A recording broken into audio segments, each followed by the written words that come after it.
They say the most expensive mistakes are the ones you make while you're laughing. Julian Sterling stood in the center of a ballroom that cost $40,000 an hour to rent, holding a glass of champagne that cost more than most men's weekly wage. He looked at the old man standing near the door, a man wearing a faded army jacket and boots that still carried the dust of a forgotten war. And he saw nothing but dirt. He saw a nuisance. He saw something to be swept away by security so the party could go on. Julian didn't know that the trembling old man wasn't there to ask for charity.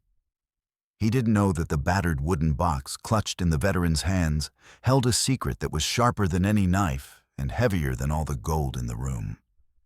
If Julian had looked closer, past the frayed collar and the wrinkled skin, he might have seen the storm coming. He might have realized that the lease on his perfect life was about to expire in exactly 5 minutes. But he didn't look. He just laughed. And by the time the clock struck midnight, nobody was laughing anymore. The grand ballroom of the Sterling Heights Hotel didn't just smell of money. It smelled of old ambitions buried under layers of fresh lacquer. Crystal chandeliers, massive and terrifyingly delicate, hung from the vaulted ceiling like frozen fireworks, casting a prism of light over 300 guests. It was a sea of black ties and silk gowns, a curated exhibition of Chicago's elite, where laughter was practiced in mirrors and handshakes were weighed by net worth. The air was thick with the scent of expensive steak, aged bourbon, and the metallic tang of heavy jewelry.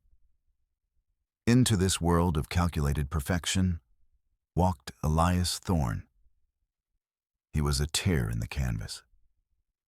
Elias stood just inside the double mahogany doors, his presence halting the nearby conversations like a sudden drop in air pressure. He wasn't wearing a tuxedo. He wore an army field jacket that had long ago lost its olive drab to the sun, fading into a nondescript gray-green. The fabric was frayed at the cuffs, stubbornly holding onto threads that refused to snap. His boots, polished to a mirror shine that rivaled the patent leather shoes of the billionaires around him, were nonetheless heavy, thick-soled, and designed for walking through mud, not gliding across marble. But it was his face that truly disrupted the scene. It was a map of deep canyons and weathered ridges, skin tanned by decades of exposure to harsh winds and unforgiving suns. His eyes, pale and watery with age, scanned the room not with the anxiety of an intruder, but with the heavy, mournful recognition of a man visiting a graveyard. Clutched against his chest was a small wooden box. It was made of dark walnut. Simple and unadorned, its corners smoothed down by years of nervous thumbs rubbing against them. He held it with both hands, protective, as if it contained the only oxygen in the room. The string quartet playing in the corner didn't stop, but the music seemed to thin out as the whispers began. The crowd parted around Elias. They didn't move with the reverence reserved for a dignitary. They moved with the instinctive recoil of people who find a smudge of dirt on a pristine white sheet. They created a bubble of isolation around him, a 10-foot radius of judgment. Elias took a step forward. His left leg dragged slightly, a souvenir from a conflict most of the people in this room only knew from history books or action movies. He felt the vibration of the floorboards beneath the thick carpet. To everyone else, this was the foundation of the city's most luxurious hotel. To Elias, it was still just earth. He could almost smell the wet soil and the cordite that used to hang in the air right here, exactly where the buffet table now stood laden with lobster tails and caviar. A waiter, young and terrified of making a scene, hesitated with a tray of champagne flutes nearby, unsure if he should offer one to the man who looked like he had just walked in off a park bench. Elias didn't even look at the champagne. His gaze was fixed on the stage at the far end of the room, where a massive banner proclaimed, "The Sterling Future Foundation. Building tomorrow, erasing yesterday." The irony tasted like copper in his mouth. He kept walking. He didn't rush. He moved with a slow, deliberate cadence. Every step was a statement. He wasn't here to beg. He wasn't here to cause a scene, though his very existence was a disruption. He was here because he had made a promise 60 years ago, and promises were the only currency Elias Thorne had left. The whispers grew louder, transforming from confusion to indignation. Is he homeless? A woman in emerald silk murmured behind a fan, her voice carrying that sharp, nasal quality of the upper crust. Security must be asleep at the wheel, her companion replied, swirling his scotch. It ruins the aesthetic, doesn't it? Seeing reality like that. Elias heard them. He heard it all. But he had learned long ago that the loudest things in the world weren't mortars or screams. They were the silent judgments of men who had never had to fight for the ground they stood on. He tightened his grip on the wooden box. The wood felt warm against his cold palms. Inside lay the truth, resting on velvet, waiting for the clock to strike midnight. He wasn't just an old man crashing a party. He was a ghost returning to a house that had forgotten it was haunted. And he was heading straight for the man in the center of the room, the young king holding court under the brightest chandelier. Julian Sterling stood at the epicenter of the room, a man designed by committee. Every inch of him was calculated, from the precise knot of his silk tie to the Patek Philippe on his wrist that cost more than most people earned in a decade. He held a flute of champagne like a scepter, his other arm draped possessively around the waist of his fiancée, Bella.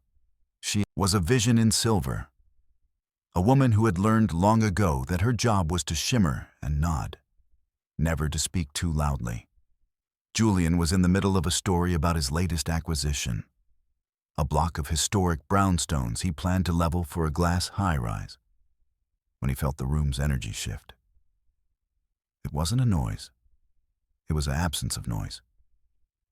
The laughter around him died out, replaced by the rustle of stiff fabrics turning away. He followed the gaze of his guests and saw the disturbance near the entrance. Elias Thorne. Julian didn't see a veteran. He didn't see a man carrying a history. He saw a stain. He saw a smudge on his perfect evening, a glitch in the carefully curated matrix of wealth he had constructed. A flicker of annoyance tightened his jaw, but he smoothed it over instantly with a practiced smile, the kind that didn't reach his eyes. This was his stage, and he wouldn't let a confused old vagrant steal his lighting. "Excuse me?" Julian said to the circle of investors around him, his voice smooth as polished stone. "It seems we have a crasher. Let's see if he's lost or just enterprising." He moved toward Elias, parting the crowd like the Red Sea. Bella trailed a step behind, her expression hovering between amusement and disgust. Elias stopped as the young man approached. He recognized the chin, the shape of the nose. It was the same lineage as the man he had known 60 years ago, but the eyes were different. There was no warmth in Julian Sterling's eyes, only a cold, predatory calculation. "Can I help you, sir?" Julian asked, stopping 2 feet from Elias. He spoke loudly, projecting his voice so the room could hear his benevolence. "The soup kitchen is 3 blocks east. Or perhaps you're looking for the service entrance? Deliveries go in the back."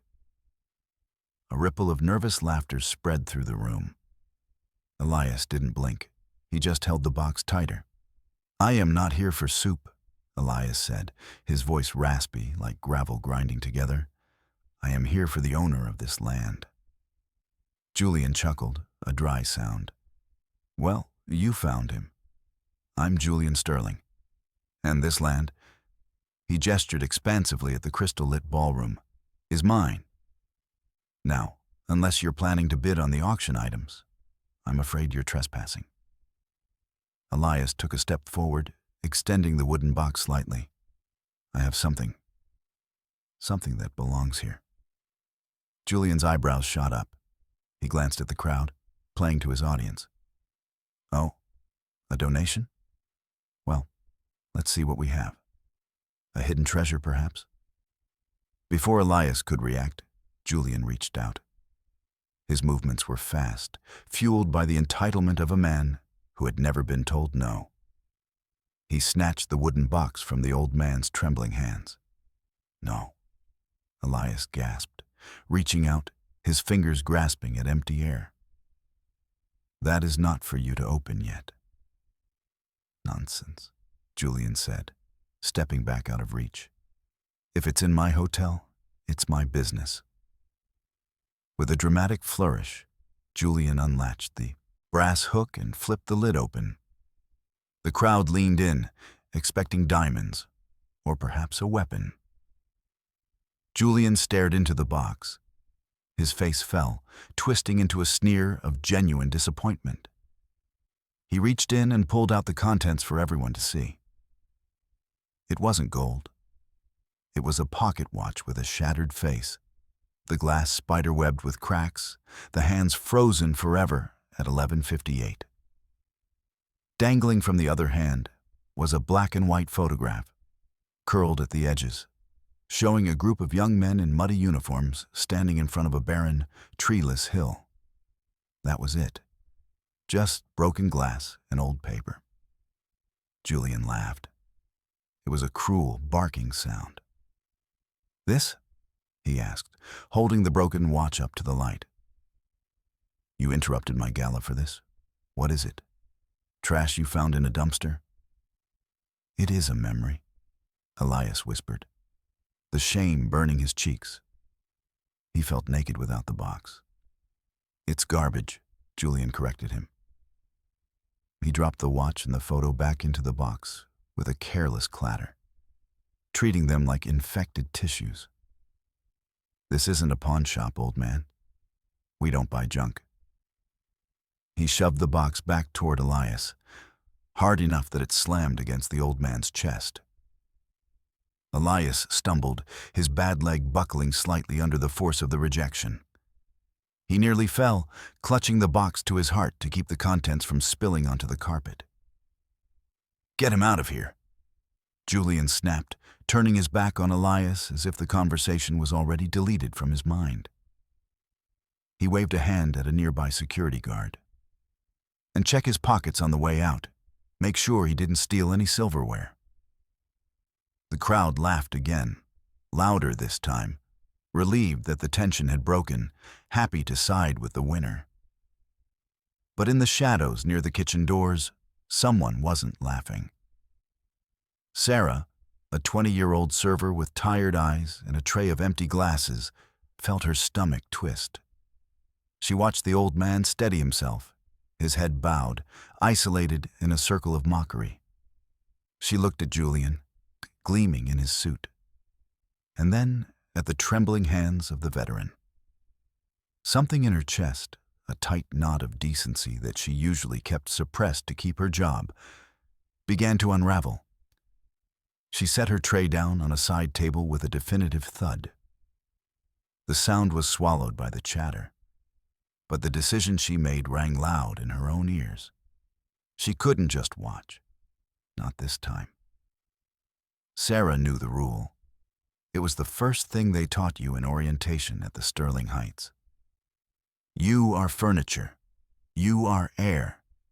You are there to fill a glass before it is empty and disappear before you are seen. But watching the security guard reach for the old man's arm, his thick fingers digging into the worn fabric of the military jacket, Sarah felt the rule shatter inside her chest. She was 20 years old. Her feet were blistering in cheap black flats, and she needed this job to pay for a semester of nursing school that felt further away every day. But she looked at Elias, at the way his shoulders hunched in a mixture of shame and confusion. And she didn't see a trespasser. She saw her grandfather, who used to sit on the porch staring at nothing for hours.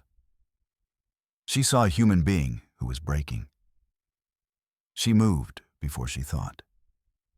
The tray of empty crystal glasses rattled dangerously as she set it down on a nearby cocktail table, abandoning her post. The sound was sharp, a discord in the symphony of polite chatter. But she ignored it. She walked straight into the center of the humiliation, crossing the invisible electric fence that separated the servers from the spectacle. "Stop," she said. Her voice wasn't loud. It trembled slightly, thin and reedy against the cavernous acoustics of the ballroom. But it was enough. The security guard paused, his hand hovering inches from Elias's shoulder. Julian stopped mid-laugh, turning slowly on his heel, his expression shifting from amusement to mild irritation, like someone who had found a hair in their food. Sarah didn't look at Julian. She looked at Elias.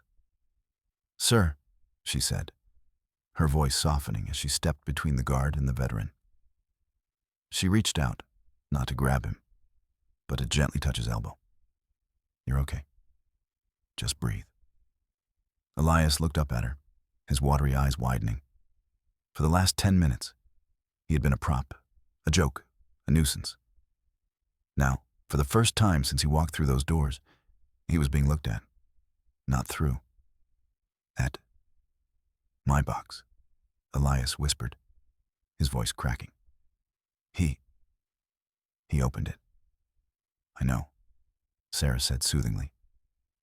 She saw the lapel of his jacket was flipped up from where Julian had shoved the box back at him. With a tenderness that silenced the nearest tables, she reached out and smoothed the fabric down. She dusted an invisible speck of lint from his shoulder. It was a small domestic gesture, absurdly out of place in the grand hall, but it restored a fraction of the dignity Julian had stolen. "I know. It's okay now." "Excuse me?" The voice cut through the air like a whip. Julian Sterling stepped back into the circle, his face darkening. He looked at Sarah's name tag, then up at her face, his eyes narrowing. "Did I ask for a waitress?" Julian demanded. The charm was gone now, replaced by the raw, ugly entitlement that lived beneath his skin. "I told security to remove him. I didn't tell the help to start a therapy session." Sarah's heart hammered against her ribs like a trapped bird.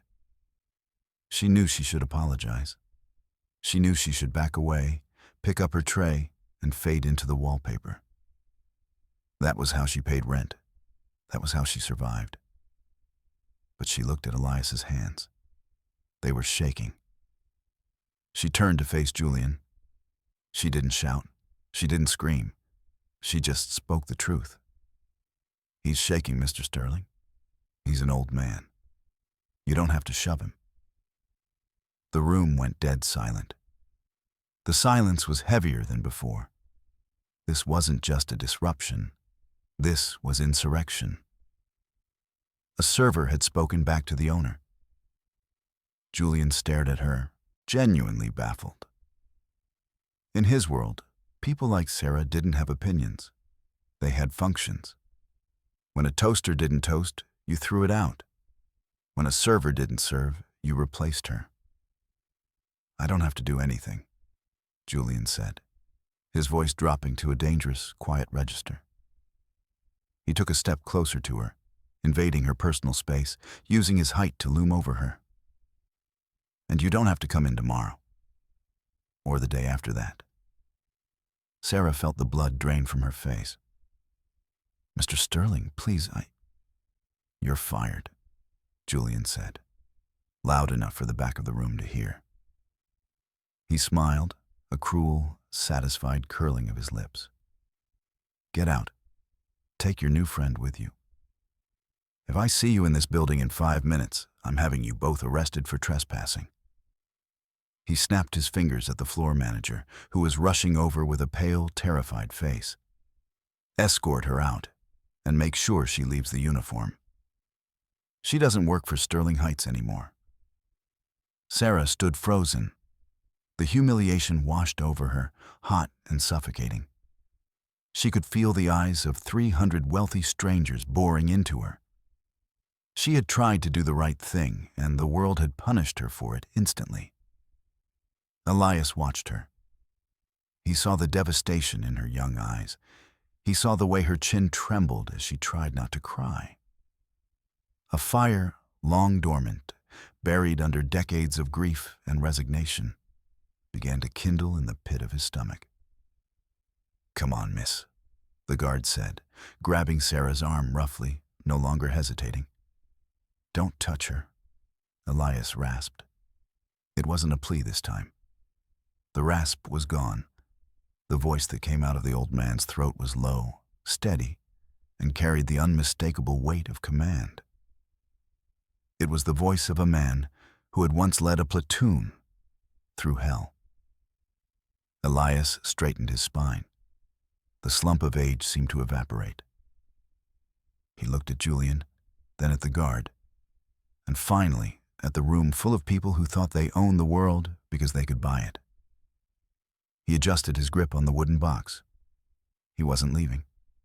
Not yet. "You made a mistake, son," Elias said to Julian. The room held its breath. "You can insult me. I'm used to it.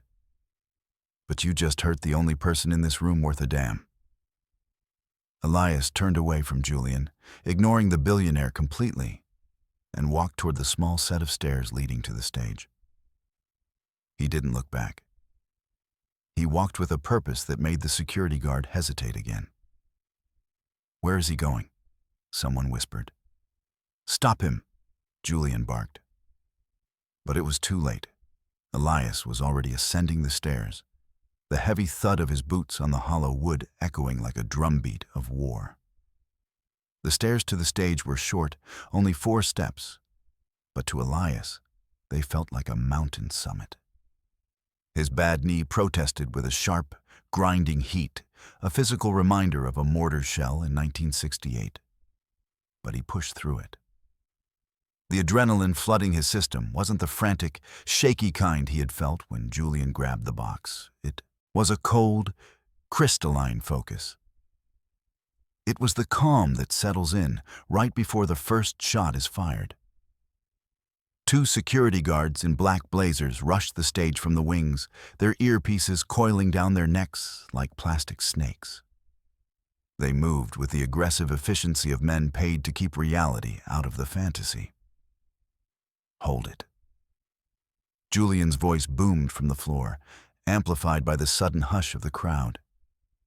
He held up a hand, stopping the guards in their tracks. A slow, toxic smile spread across his face as he looked up at Elias standing awkwardly behind the podium. To Julian, this wasn't a threat. It was a roast. It was a piece of performance art he hadn't paid for, a chance to show his guests just how benevolent and untouchable he truly was. "Let him speak," Julian called out, turning to his guests with a conspiratorial wink. "It's not every day we get a history lesson from the ghost of Christmas past. Go on, old-timer. Tell us what we owe you. $5? 10? A ripple of laughter moved through the room, but it was thinner now, brittle. People shifted in their chairs, uncomfortable with the cruelty but too cowardly to stop it. Elias gripped the sides of the podium. The wood was polished, slippery under his calloused palms. The microphone stand was too high. He didn't adjust it. He just leaned in. A high-pitched whine of feedback cut through the speakers, making half the room wince and cover their ears. Elias didn't flinch. He let the noise hang there, a sharp, ugly sound that scrubbed the air clean of the polite string quartet music. He looked out into the blinding glare of the spotlights. He couldn't see the faces of the wealthy anymore. He saw only silhouettes, dark shapes against the light. And for a moment, the ballroom melted away. The crystal chandeliers vanished. The smell of expensive perfume was replaced by the smell of wet earth and rain. He wasn't standing in the Sterling Heights Hotel. He was standing on Hill 402. He was standing on the land his father had tilled with a mule and a plow. He was standing on the soil that held the blood of his friends and the sweat of his ancestors. He looked down at Sarah, the only face he could see clearly in the front row. She was hugging herself, her eyes wide with terror, terrified that he was about to make a fool of himself, that he was about to confirm everything Julian thought about people like them. Elias took a breath. It rattled deep in his chest. "You think this is a hotel?" Elias said. His voice, amplified by the speakers, wasn't loud, but it had a texture like grinding stones. It filled the cavernous room, bouncing off the vaulted ceilings. He paused, letting the echo die. "You look at the walls. You look at the lights. You look at the wine in your glasses," Elias continued, his gaze drifting from the darkness to where Julian stood smirking. "But you never look down." Julian checked his watch, an exaggerated gesture of boredom. "Is there a point to this sermon? Or are we passing the collection plate?" Elias ignored him. He reached into his jacket pocket. He didn't pull out a weapon. He didn't pull out the box. He kept his hand resting there over his heart. 60 years ago, this wasn't a ballroom, Elias said. It was a farm. And before that, it was a promise. A promise made between two men who understood that honor wasn't written on a bank check. The room was dead silent now. The laughter had fully evaporated. There was something in the old man's tone, a heavy, immovable gravity, that made the air feel thin. Even the servers along the back wall had stopped moving. "You asked me if I wanted money," Elias said, locking eyes with Julian. The smirk on the billionaire's face faltered just for a fraction of a second. "You think poverty makes a man deaf. You think hunger makes a man beg." Elias leaned closer to the mic. The feedback whined again, lower this time, like a growl. "I didn't come here to beg you for a damn thing, son. And I didn't come to sell you a memory." He straightened up, standing to his full height. The lights caught the tears in his eyes, but they didn't look like weakness. They looked like steel. "I came to take back what I lent you." The words hung in the air, ambiguous and terrifying. Julian frowned, confusion finally breaking through his arrogance. "Lent me? My family built this city. We don't borrow." Elias didn't answer. He simply looked toward the massive double doors at the back of the ballroom. He nodded once, a sharp, military gesture into the darkness. "Time's up," Elias whispered into the microphone. And then, the doors flew open. The silence that followed the opening of the doors was not the quiet of a library. It was the vacuum of an airlock. Julian Sterling expected police. He expected rough hands and cheap uniforms to drag the old man away, restoring the symmetry of his night. He had his apologies ready for the guests, a charming joke about the unpredictability of downtown living. But the figures that emerged from the shadows of the foyer were not police. They walked in a phalanx, moving with a synchronized rhythm that made the casual stroll of the wealthy guests look sloppy. 4 men in United States Marine Corps dress blues, their brass buttons catching the chandelier light like sparks of fire. They were tall, broad-shouldered, their faces set in stone, but they were merely the escort. In the center of the formation, pushed by a young corporal, was a man in a wheelchair. He was ancient. His skin like parchment paper stretched over fragile bone, but his chest was heavy with rows of ribbons that told a story of 3 different wars. Julian froze. His champagne glass tilted dangerously in his hand. He recognized the man in the wheelchair. Everyone in the room who mattered recognized him.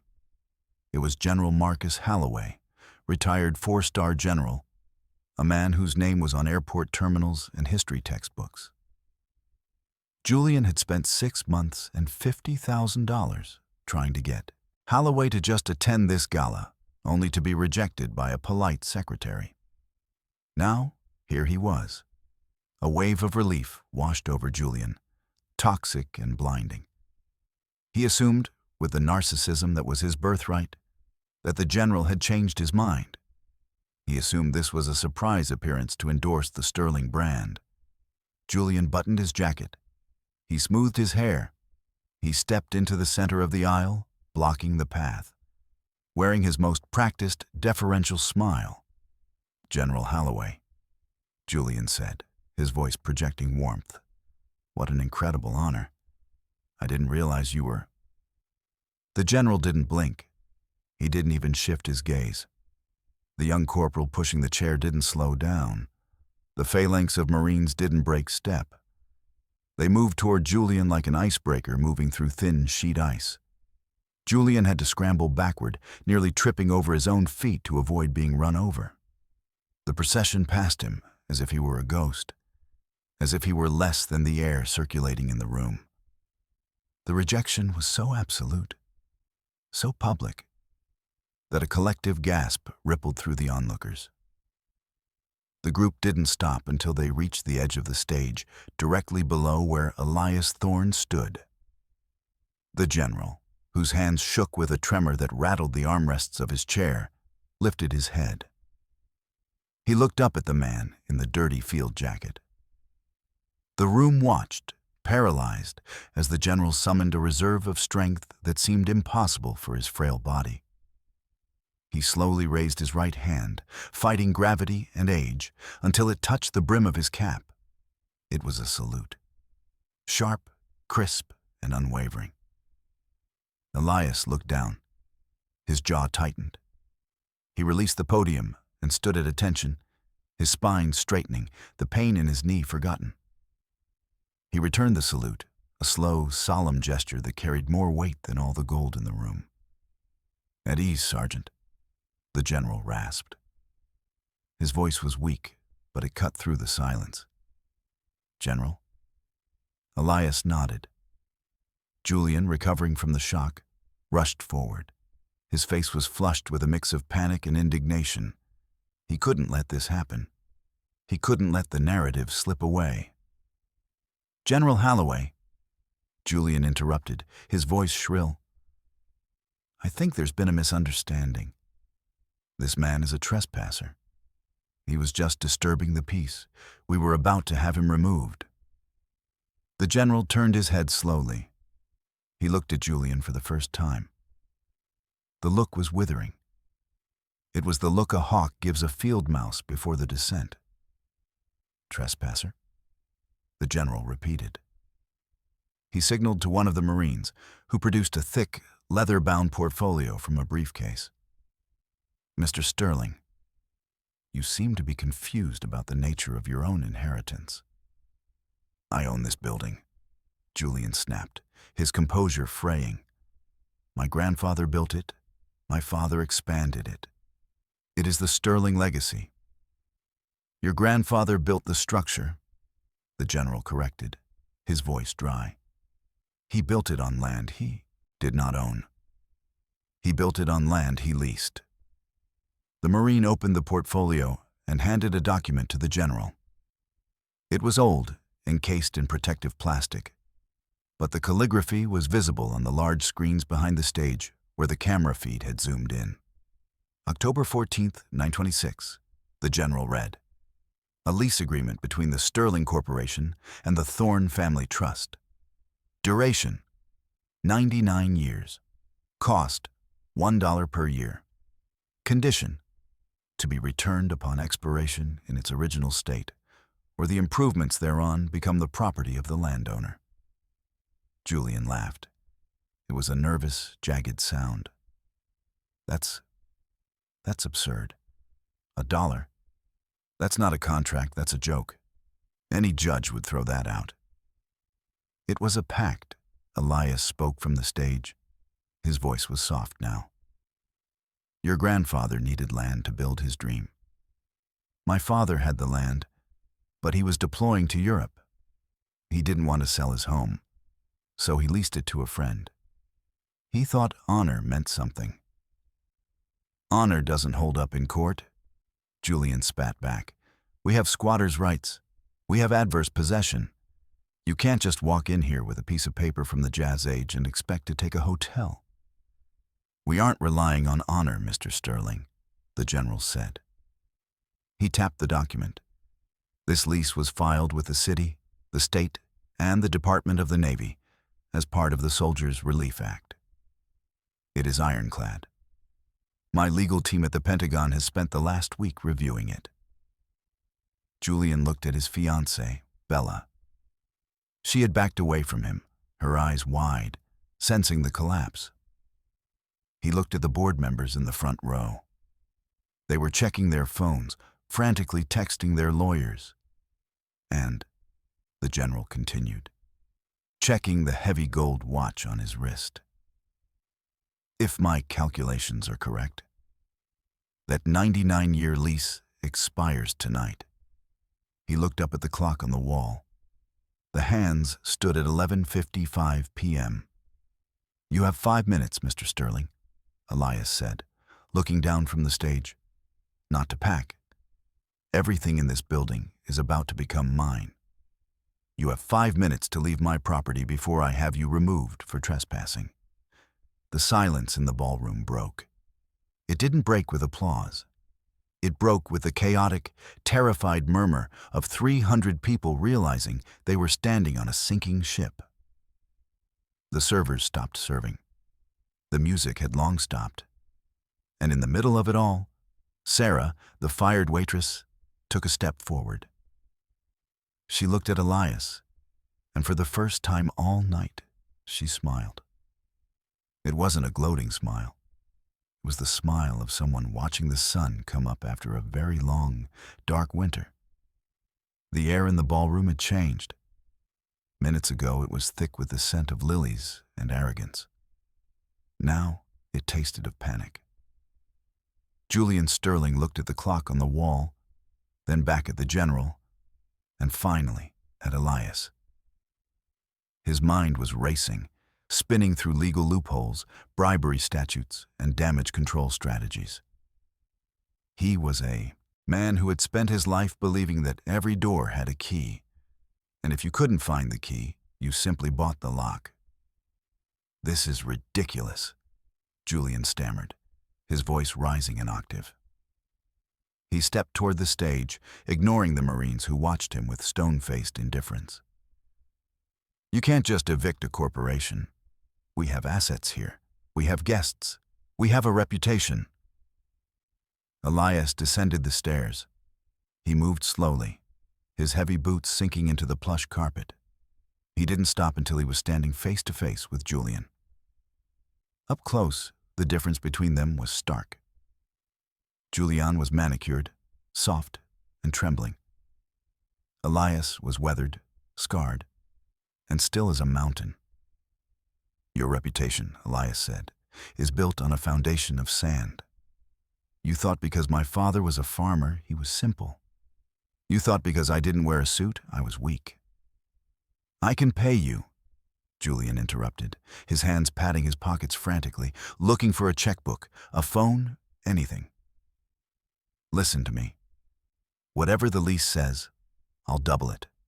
I'll triple it. Name the number. 10 million?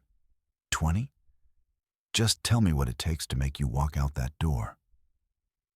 Elias looked at Julian with a profound, aching pity. It was the look a parent gives a child who has broken something they can never fix. You still don't hear me? Elias said softly. You think this is a negotiation. It is a sentencing. He reached into the wooden box one last time. He didn't pull out the watch or the photo. He pulled out a folded blueprint. It was old, the paper blue and brittle, smelling of cedar and thyme. He unfolded it.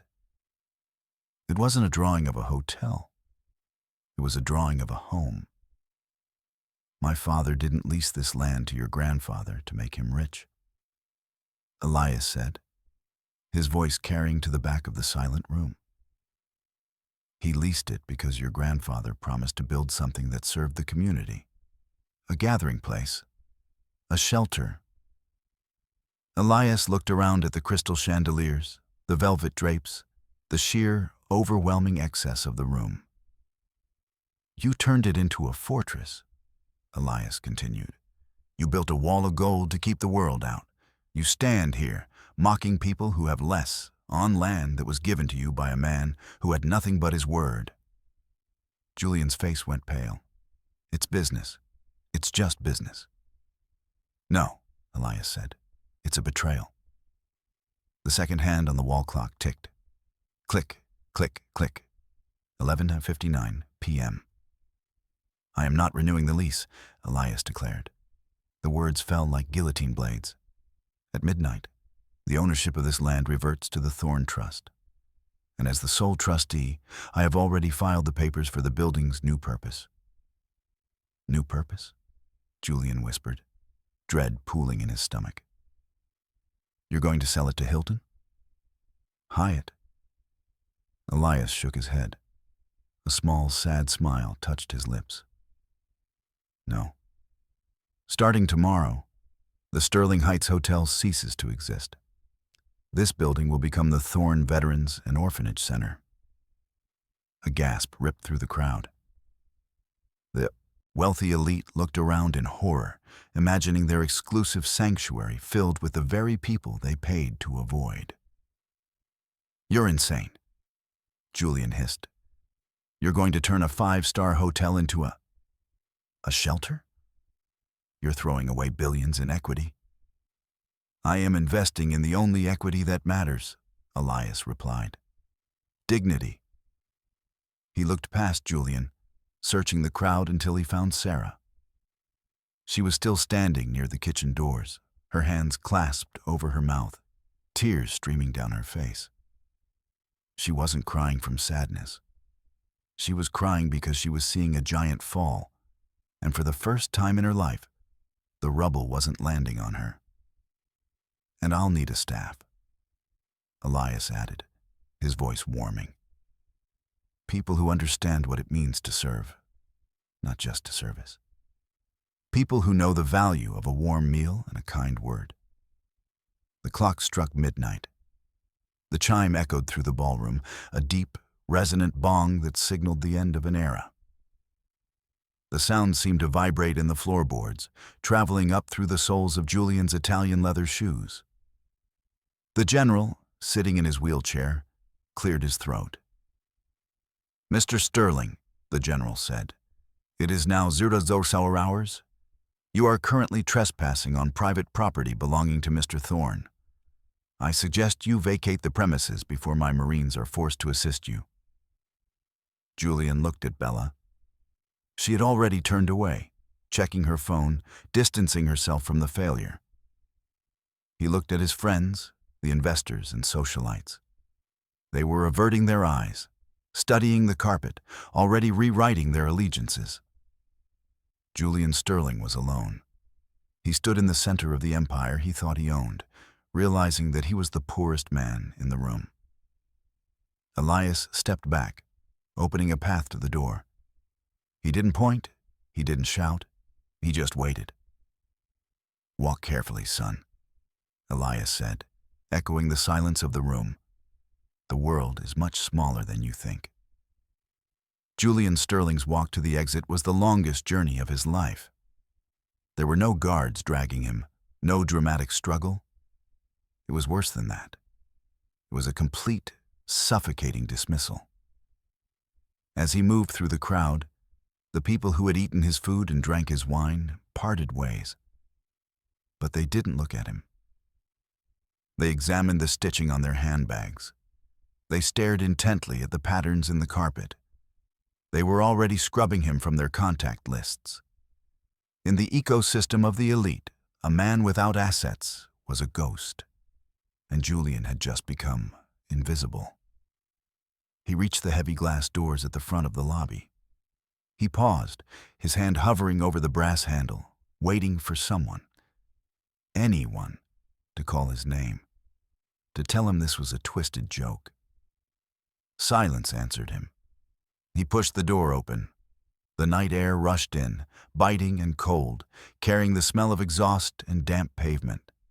It was a stark contrast to the climate-controlled perfection he was leaving behind. Julian stepped out onto the sidewalk. The valet stand was empty.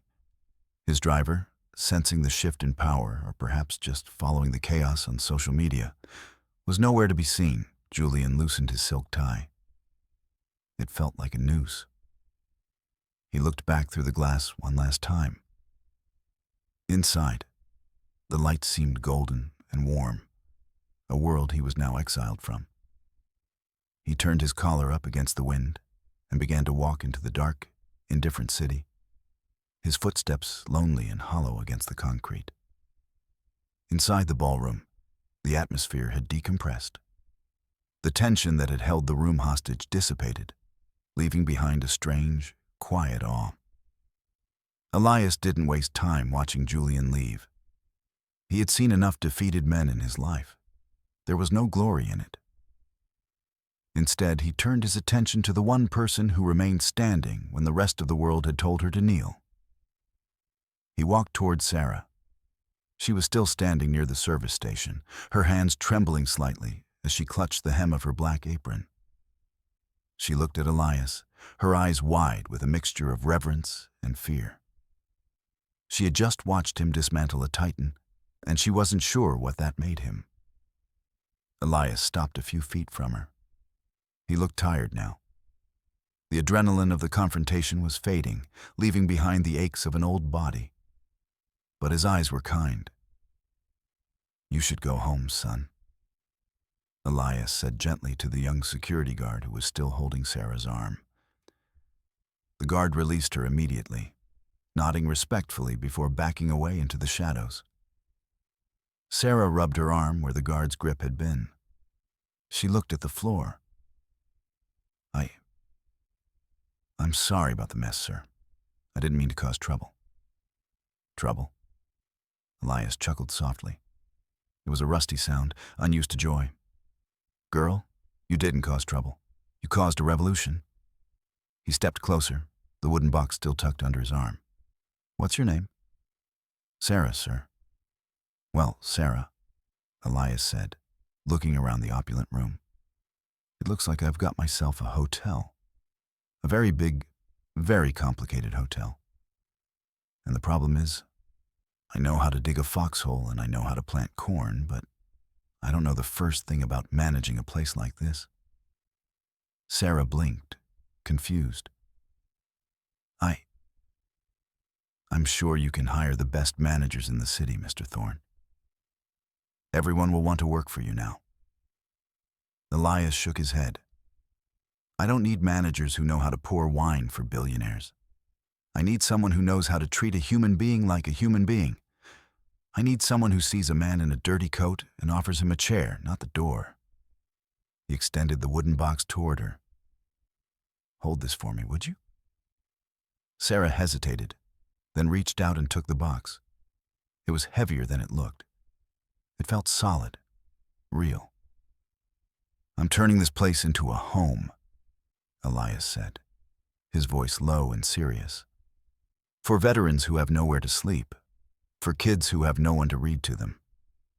It's going to be hard work. It won't be glamorous. There won't be any champagne. But it will be ours." He looked her in the eye. "I need a director of operations, Sarah. Someone I can trust. The pay is better than carrying trays, and I promise you, no one will ever tell you to disappear again." Sarah stared at him. The breath caught in her throat. She looked at the box in her hands, the legacy of a family that valued honor over gold. And then she looked at the old soldier. For years she had felt invisible, just a pair of hands serving others. Now she felt seen. She choked back a sob, wiping her eyes with the back of her hand. A smile broke through the tears, radiant and genuine. "I'd be honored, Mr. Thorne." "Elias," he corrected her with a wink. "Call me Elias." "Elias," she repeated, testing the weight of the name. "Good," Elias said. He placed a hand on her shoulder, a gesture of fatherly reassurance.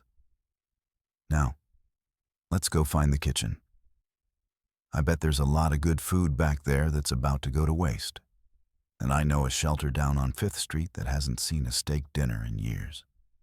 We have work to do. As they turned to walk toward the kitchen, the crowd of socialites and investors remained frozen, watching them go. They were witnessing the changing of the guard.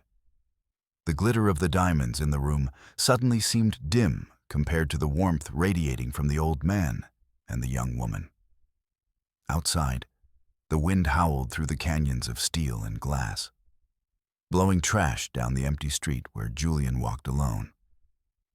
But inside, the lights burned steady and bright. The Sterling Heights was gone. The Thorne home had just opened its doors, and for the first time in 99 years, the foundation felt solid.